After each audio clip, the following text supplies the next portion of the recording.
Hello दोस्तों, नमस्कार। मैं अर्जुन कुमार आप सभी को ईआर हरिंद्रा क्लासेस में स्वागत करता हूं। तो कैसे हैं आप सब? उम्मीद करते हैं कि आप सबको सेशन जो है अच्छा लग रहा होगा। टेक्नीशियन का भी वैकेंसी आ गया है, तो हम लोग रेलवे के सारे एग्जामों को पिछले गत वर्षों में पूछे गए क्वेश्चन को नज़र में रखते हुए सेशन को लाए हैं और प्रीवियस ईयर क्वेश्चन को हम लोग करा रहे हैं, ताकि 18, 19, 20, 21, 22 में किस प्रकार के क्वेश्चन पूछे गए हैं हम लोग उन क्वेश्चन को एनालाइज करेंगे। तो आइए इस नए सेशन में आप सभी का स्वागत है। आज का सेशन का हम लोग क्वेश्चन देखते हैं, क्वेश्चन क्या कर रहा है। सेशन को लाइक कीजिए, सब्सक्राइब कीजिए और बेल आइकन को ऑन कर लीजिए, ताकि सबसे पहले सेशन आपके पास पहुंचे। तो देखिए, आइए हम लोग इस क्वेश्चन को देखते हैं और साथ में ऑप्शन भी दिए हैं, ताकि आप सबसे पहले क्वेश्चन को सॉल्व करें, खुद से बनाएं, खुद से आप प्रैक्टिस करें।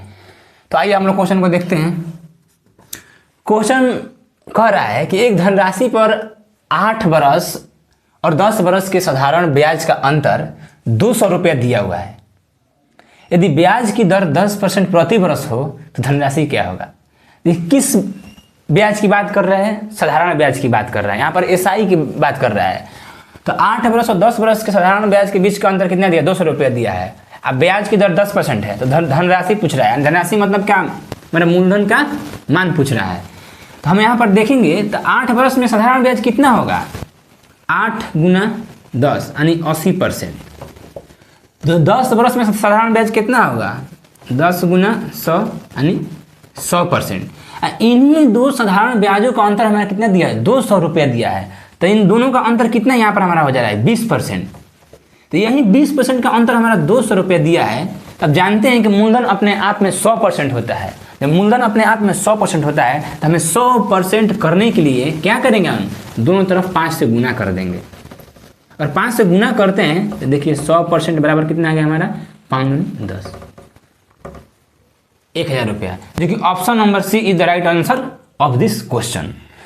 तो हमारा 1000 रुपया आंसर हो गया। उम्मीद करते हैं कि आपको समझ में आ गया होगा। आप इस प्रकार के मेथड का इस्तेमाल, जो ये मेथड है, जो ये फॉर्मूला है PRT/100, ये बेसिक समझने के लिए है। ये तो जरूरी है, लेकिन आप इस तरह से नहीं बनाइएगा। सिर्फ हमें परसेंटेज को यहाँ पर बराबर 200 रुपया दिया हुआ है, साधारण ब्याज का अंतर, और दोनों तरफ 5 से गुना कर दें, 100% बराबर 1000 आ गया। इस क्वेश्चन को बनाने में बताइए कितना सेकंड लगा? खूब से हार्डली आपको 30 सेकंड लगेगा। अगर जो लड़का प्रैक्टिस किया है उसको 20 सेकंड में बन जाना चाहिए। 10 से 20 सेकंड में उसको बन जाना चाहिए। देखते हैं क्वेश्चन आपको आंसर मतलब बना देना चाहिए। चलिए आइए हम लोग अगले क्वेश्चन की ओर बढ़ते हैं। नेक्स्ट क्वेश्चन कह रहा है कि निम्नलिखित संख्याओं में से कौन जो है इतना को पूर्णतः विभाजित करेगा? तो इतना को पूर्णतः विभाजित करेगा तो आप ऑप्शन पर भी एक बार गौर कर लीजिए। हम देख रहे हैं कि इसमें से कुछ ना कुछ कॉमन होगा। जो कॉमन होगा उसका जो फैक्टर होगा वही उससे विभाजित होगा, यानी वही जो फैक्टर होगा वही इसमें से कोई ना कोई एक इसका फैक्टर होगा। तो आइए हम लोग देखते हैं इस क्वेश्चन को। इसमें से कॉमन होगा तो कॉमन क्या होगा? 7 के पावर 81 प्लस 7 के पावर 82 प्लस 7 के पावर 83। इसमें से कॉमन क्या निकल रहा है? तो इसमें से कॉमन हम 7 के पावर अगर 81 को निकाल लें तो यहाँ पर कितना हो जाएगा? 1 प्लस 7 के पावर 1 प्लस 7 के पावर स्क्वायर। तो यहाँ से हम देखेंगे कि 7 के पावर 81 ब्रैकेट में 1 प्लस 7 प्लस में 49, यानी कितना हो गया? 7 के पावर में 81 और ब्रैकेट में गुना में कितना जाएगा? 49 1 50 और 7 57। तो अगर 57 आंसर में नहीं दिया था, अगर 57 आंसर में दिया होता तो मेरा 57 आंसर होता, लेकिन इससे अधिक दिया है। तो हम 7 के पावर 81 को तोड़ेंगे, इसका फैक्टर हम एक और तोड़ेंगे। तो 7 के पावर 80 गुना हम 7 के पावर 1 लिख सकते हैं। लिखेंगे तो इसको और गुना कितना है? 57 है। तो देखिए 7 के पावर इसको 80 कर दिए और 7 के पावर 1 कर दिए। 7 के पावर 1 का मान 7 ही होता है। तो यहाँ से बराबर लिखेंगे हम, कितना हो गया? 7 के पावर 80 गुना 7 गुना 57। तो 57 और 7 का गुणनफल कितना हो जाएगा? मेरा गुणनफल 749 की 9, 7 × 5 = 35 है, 4 39 होगा, जो कि मेरा यहाँ पर 7 के पावर 80 और गुना 399 गुणनखंड है। तो इसका जो 399 है वह इसका जो है एक गुणनखंड है और आंसर मेरा ऑप्शन नंबर बी दिया हुआ है, तो यही मेरा आंसर हो जाएगा। तो इसका गुणनखंड को अगर आप इससे भी आगे पूछता और इसमें आगे में भी बड़ा बड़ा डिजिट दिया होता तो हम क्या करते हैं, यहाँ पर भी फिर से एक इसका हम गुणनखंड करते हैं, जो 7 के पावर में कितना 79 हो जाता और गुना 7 के पावर में 1 होता है, और इसमें भी हम 7 से फिर गुना करते हैं तो आगे बड़ा डिजिट आता है, लेकिन आगे पूछता तब। लेकिन मेरा जो आंसर क्या है, आंसर मेरा 399 हो जाएगा, जो कि ऑप्शन नंबर बी है इस क्वेश्चन का। तो उम्मीद करते हैं कि आप सबको समझ में आ गया होगा। चलिए हम लोग अगले क्वेश्चन को देखते हैं। चलिए दोस्तों हम लोग अगला क्वेश्चन को देखते हैं। मेरा सवाल कह रहा है कि एक 5 सेंटीमीटर लंबा लंब वृत्त के केंद्र से 24 सेंटीमीटर लंबी जीवा तक खींचा जाता है, तो वृत्त का व्यास बताएं। वृत्त का व्यास बताएं, व्यास यानी डायोमीटर डी। तो चलिए आइए हम लोग इस सवाल को देखते हैं। एक वृत्त है, ठीक, 5 सेंटीमीटर लंबा लंब है, लंब जो है 5 सेंटीमीटर लंबा है, वृत्त के केंद्र से 24 सेंटीमीटर लंबी जीवा पर, जीवा की लंबाई मेरा कितना है, मान लीजिए ये ओ है, जीवा की लंबाई ए बी है, जो 24 सेंटीमीटर है। अब डाला जाता है इस पर, इसकी लंबाई कितना है 5 सेंटीमीटर, ठीक। जब भी कोई वृत्त के केंद्र से जीवा पर लंब डाला जाता है तो जीवा को समान भागों में विभाजित करती है। अगर ये 24 सेंटीमीटर का है तो समान भागों में बट जाएगा और 12 सेंटीमीटर हो जाएगा, और इसको हम लाइन को मिला दे रहे हैं। तो देखिए ये डी है, तो डी ओ बी जो है हमारा एक समकोण त्रिभुज बन गया। समकोण त्रिभुज में तो यहाँ हम देखेंगे कि जो ओ डी है 5 सेंटीमीटर दिया है और डी बी है 12 सेंटीमीटर दिया है, तो 5, 12 और 13 एक ट्रिपलेट होता है। तो ये 5, 12, 13 ट्रिपलेट होता है, तो 5 और 12 दिया है तो OB के मान कितना हो जाएगा 13 हो जाएगा। अब OB ये क्या है, OB यह त्रिज्या है, त्रिज्या है, और यहाँ पर व्यास पूछ रहा है। तो व्यास क्या होता है यानी D क्या होता है 2R होता है, यानी त्रिज्या का 2 गुना होता है। तो हमारा त्रिज्या यहाँ पर कितना दिया है 13, तो D बराबर कितना हो जाएगा 2 गुना में 13 यानी 26 सेंटीमीटर। तो हमारा व्यास का मान यहाँ पर 26 सेंटीमीटर हो जाएगा, जो कि ऑप्शन नंबर सी दिया है। ऑप्शन नंबर सी हमारा आंसर हो जाएगा। तो उम्मीद करते हैं कि आपको समझ में आ गया होगा क्वेश्चन। चलिए हम लोग अगले सवाल की ओर बढ़ते हैं। तो चलिए दोस्त हम लोग अगले सवाल को देखते हैं। अगला सवाल कह रहा है कि यदि AQ प्लस BQ बराबर 20 है और A प्लस B का मान 5 दिया है, तो A के पावर 4 प्लस B के पावर 4 का मान बताएं। सबसे पहले हम कहेंगे कि A के पावर 4 और B के पावर 4 को हम किस फॉर्मेट में और लिख सकते हैं। देखिए हम लोग इसको इस प्रकार से भी लिख सकते हैं, इसमें ए स्क्वायर प्लस बी स्क्वायर का होल स्क्वायर और माइनस में 2a स्क्वायर बी स्क्वायर। क्या हम इसको इस प्रकार लिख सकते हैं? आप बोल सकते हैं कि बिल्कुल लिख सकते हैं।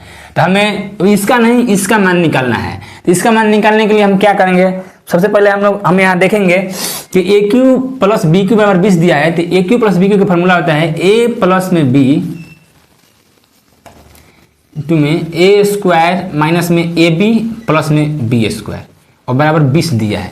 ए और बी का मान कितना दिया है 5 दिया है, तो 5 हम इधर से भाग दे देंगे, ठीक। तो ए स्क्वायर माइनस में a b plus B square बराबर 4 आ गया, इतना आ गया, ठीक। और तो ए स्क्वायर और बी स्क्वायर इसका मान निकालना है और ए बी का मान निकालना है हमें। तो यहाँ से हम देख रहे हैं कि ए स्क्वायर प्लस बी स्क्वायर का मेरा मान कितना आ गया 4 प्लस ए बी। अब हमें क्या चाहिए, ए स्क्वायर और बी स्क्वायर का वैल्यू चाहिए। तो ए स्क्वायर और बी स्क्वायर को वैल्यू निकालने के लिए हम सबसे पहले क्या करेंगे, देखेंगे कि यहाँ पर दोनों तरफ अगर स्क्वायर करते हैं तो यहाँ हमारा ए स्क्वायर ए और बी का वैल्यू निकल जाएगा, जिससे हम स्क्वायर करेंगे तो ए स्क्वायर और बी स्क्वायर का वैल्यू भी आ जाएगा। तो दोनों तरफ स्क्वायर करेंगे तो कितना होगा ए स्क्वायर प्लस बी स्क्वायर और 25 और माइनस में इधर का जाएगा 2ab। जब A square plus B square plus 2ab होगा तो 2ab को हम उधर ले जाएंगे तो माइनस में 2ab होगा। आप देख सकते हैं कि यहाँ पर a square plus B square का वैल्यू कितना दिया है plus 4ab plus 4 plus a b 25 minus 2ab। तो 2ab को अगर इधर लाएंगे तो 3ab हो जाएगा 3ab और 4 को इधर ले जाएंगे तो 4 घट जाएगा तो 25 में से 4 जाएगा 21 हो गया और यहाँ से कटा दिया हम ए बी का मान कितना आया 7 आ गया। तो आप ध्यान से देख सकते हैं कि जब ए बी का मान 7 आया तो ए स्क्वायर और बी स्क्वायर का वैल्यू कितना हो जाएगा 4 प्लस में 7 यानी 11, ठीक। तो यहाँ हम 11 रखेंगे, ए स्क्वायर बी स्क्वायर का वैल्यू 11 है, तो 11 का होल स्क्वायर माइनस में 2 और ए स्क्वायर बी स्क्वायर, तो दोनों तरफ हम स्क्वायर करेंगे तो ए स्क्वायर बी स्क्वायर का वैल्यू कितना हो जाएगा 49, तो यहाँ पर 49 हो गया। 11 11 121 और 49 98, जब 98 हो जाएगा तो मेरा आंसर कितना आएगा, 98 में 2 दिए 100 यानी 23 यानी 23 हमारा आंसर हो जाएगा, जो कि ऑप्शन नंबर कितना है बी है। तो ऑप्शन नंबर बी जो हमारा 23 है आंसर हो गया। आपको समझा दें कि यहाँ पर कोई बड़ा लोचा नहीं है, सिर्फ फॉर्मूला को लगाकर यहाँ पर बनाया गया है। आपको इतना करना ही पड़ेगा। अगर आप सोच रहे हैं कि वैल्यू पुट मेथड से हम बना दें तो वैल्यू पुट मेथड से आप बनाइएगा। अगर आपसे बन रहा है कि नहीं बन रहा है कमेंट में आप जरूर बताइएगा कि वैल्यू पुट मेथड से भी बन सकता है। तो आइए हम लोग अगले सवाल की ओर देखते हैं। चलिए दोस्तों हम लोग अगले सवाल को देखते हैं। अगला सवाल कह रहा है कि अपनी 11वीं पारी में एक बल्लेबाज 77 रन बनाता है जिससे उसके औसत स्कोर में 3 रन की वृद्धि होती है, तो 11वीं पारी के बाद उसका औसत स्कोर क्या होगा। देखिए हम लोग इसको 2-3 प्रकार से बना सकते हैं। फर्स्ट मेथड क्या कह रहा है कि मान लीजिए 10वीं पारी में उसने 1 रन बनाया और 11वीं पारी मतलब का एक पारी, तो 11वीं पारी में अगली पारी में कितने रन बनाता है 77 रन बनाता है, तो उससे औसत स्कोर जो है कितने रन की वृद्धि हो जाती है 3 रन की वृद्धि हो जाती है। औसत स्कोर से 10 पारी में कितना था x था, तो इसमें 3 रन की वृद्धि हो जाती है यानी x प्लस में 3 हो जा रहा है। तो हम यहाँ से एलिगेशन लगाएंगे तो कितना होगा यहाँ से 3। तो हम देखेंगे क्या देखेंगे कि जो है इसमें कितने से गुना किया हुआ है, एक में अगर हम 3 से गुना करेंगे तो यहाँ पर 3 हो रहा है। तो हम कितने, तो इसमें 10 में भी कितने से गुना करेंगे हम दोनों तरफ सेम से, तो 10 में भी हम 3 से गुना करेंगे तो यहाँ पर कितना होगा 30 होगा।